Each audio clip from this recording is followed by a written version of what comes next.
Alzheimer Catalunya Fundació i a les persones i famílies que representem ha estat una veritable bona notícia que els majors de 65 anys poguessin sortir al carrer, sobretot tenint en compte els beneficis que aquest fet comporta tant en les persones afectades com amb els que hi conviuen.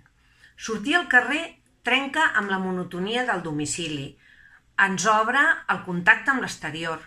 Significa que la persona farà exercici que durant el temps de confinament no ha pogut o no ha volgut fer. Així doncs, els podrem fer pujar i baixar voreres, alguna que altra escala, si és possible. Poder sortir significa fer recorreguts que abans eren habituals i reforça la rutina anterior, en alguns casos oblidada per al confinament. Reforça també la memòria i exercitem l'orientació. Cal anar-li recordant per on passem, explicar-li on som, què és aquell espai, porta.